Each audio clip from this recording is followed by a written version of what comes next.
the lead at the start of the race, but gained it back through pit stops. And here is a fight. Oh, dearie me, a huge accident.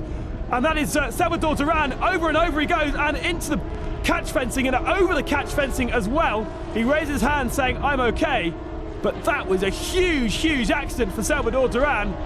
Jumps out of the car, adrenaline still pumping through his veins. And wow, what a shock at the end of this race. Got a slight limp there where he's probably knocked his knee. An absolutely huge accident. Let's see that again. It's Faraz Fawzi who brakes a little bit early, and the nose of the car just hits that rear wheel and sends him over, sliding through the gravel on his head. Then it catches, and over he goes, barrel rolling over the tyre barrier, over the catch fencing, and into the slip road. Marshall's very lucky. Anyone on the slip road very lucky as well. And a huge, huge accident for Salvador Duran. He looks okay though, just a slight limp. And that is a testimony to the World Series by Renault car. When George Russell, who's got the DRS, so having to defend. Oh, massive accident. Oh, and rolling over, horrible crash. Thankfully, he's landed the right way up, but Dorian Boccolacci out of the race with a spectacular barrel roll, and thank goodness he landed the right way up there. So easy for the...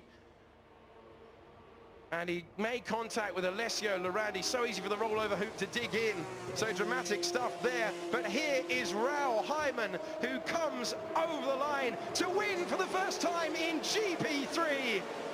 Raoul Hyman from South Africa is a GP3 winner. And Lacey will take his first podium. And it's Fukuzumi on the podium, and great to see that Dorian Boccolacci is out of the car and seemingly all right. That was something else. Just completely got it wrong into the braking zone.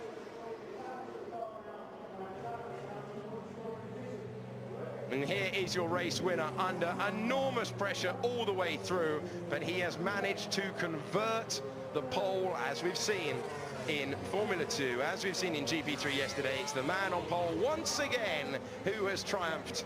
Raoul Hyman, congratulations to you. But this was the enormous crash. Dorian Boccolacci just couldn't make his mind up which way to go, and that is truly spectacular. And then into the gravel that sent him over. You can see the hands off the steering wheel at that point. That is a violent, violent crash. And see the camera ripped off the top of the car, the floor cracked. But thankfully, the driver is okay. So this is on board, and it's going to be a massive hit for Lorandi. There is Boccolacci heading through, and it cost Lorandi one position. The marshal's coming to check on him. Let's have a replay. Look in the background there, wheel to wheel. He's got his nose in front of Giovinazzi. Giovinazzi's almost got a wheel on the grass, and then just loses grip, spears into the side of Stroll, and Stroll is just a passenger. And happily, the car landed the right way up the barriers and the fencing, the catch.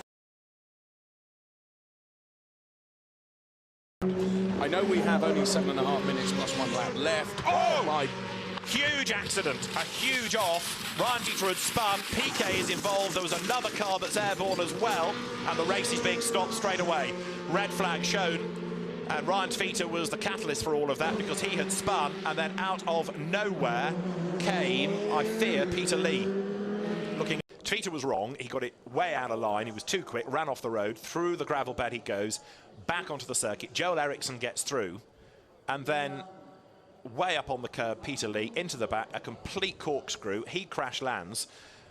Pedro Piquet goes underneath, this from another angle. I mean, Piquet, his line suddenly had a punted Teeter in the way. Yes. But wait for the impact, this was the first shot we saw. That shot actually illustrates the dust, doesn't it? Because you couldn't see Peter Lee until it was too late. No. And by the same token, Peter Lee could not see Teeter until it was too late. Dramatic happened. in GP3. This is Konstantin Tarashenko. Look at that, Anthony. My goodness. It brings back memories for me at Le Mans in 2 years ago. Wow. But you see what happened there? It was the sausage curb on the inside of turn 18 that actually launched the car, and the FIA, Charlie Whiting in particular, be very concerned by that, because that could easily be a Formula 1